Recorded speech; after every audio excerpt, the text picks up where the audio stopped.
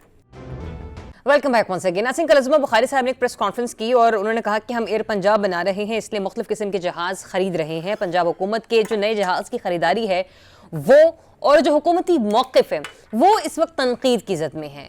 سبھی تنقید کرتے ہوئے نظر آ رہے ہیں، لیکن کچھ لوگوں کو لگتا ہے کہ نہیں، شاید کوئی درست فیصلہ ہے.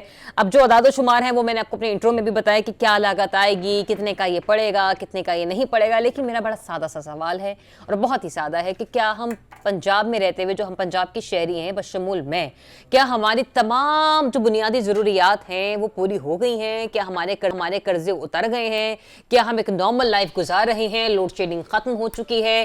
سب کچھ یہاں پر جو ہے نا وہ بہت اچھا چل رہا ہے کہ جس کے بعد اب ہم ایک لگژری کو افورڈ کر سکتے ہیں.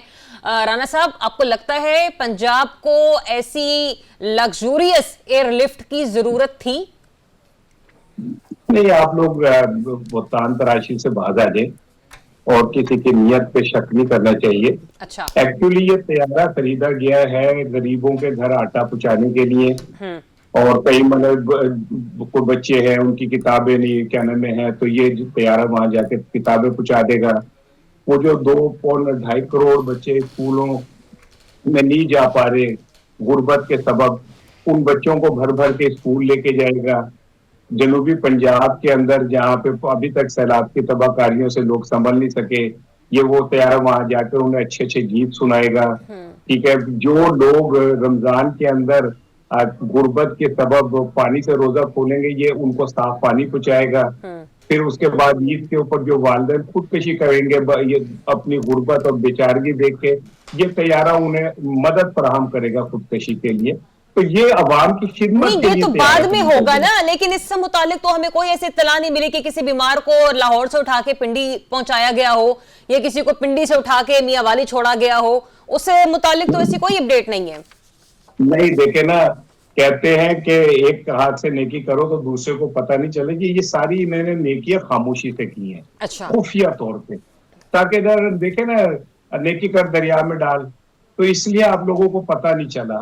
یہ آپ طیارہ لے رہے ہیں نا، یہ دیکھیں ہو کیا رہا تھا. پچھلی دفعہ بھی بڑی پرابلم ہو گئی تھی. ایک دفعہ جب ایک فیملی گئی تو ان کے تو 26 ارکان تھے کہ پتہ نہیں کتنے، تو بڑا مسئلہ بنا تھا. میری رائے یہ ہے کہ میری درخواست ہے کہ اس طرح کے 2 طیارے خریدے جائے تاکہ اگر کوئی فیملی بڑی ہو کہیں جانے کے لیے تو وہ اس میں بیٹھ تو سکے نا پراپرلی.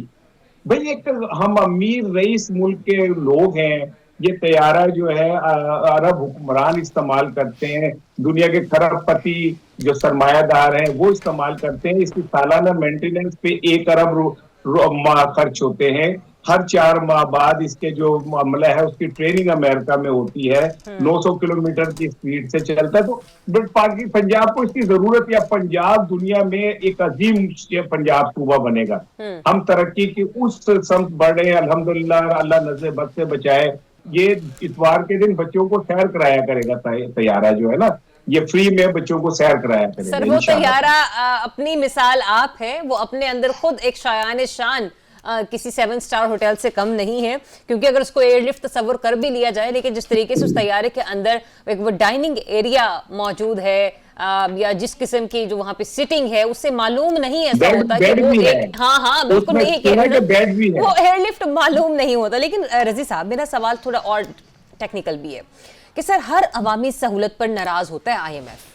بجلی پر سبسڈی دینی ہو تو، گیس پر سبسڈی دینی ہو تو، سولر کے حوالے سے کچھ کرنا ہو تو، اس کے علاوہ پیٹرول میں لیوی کو کم کرنا ہو تو، سر 11 ارب کا طیارہ جو ہے وہ IMF کو ہضم ہو جائے گا؟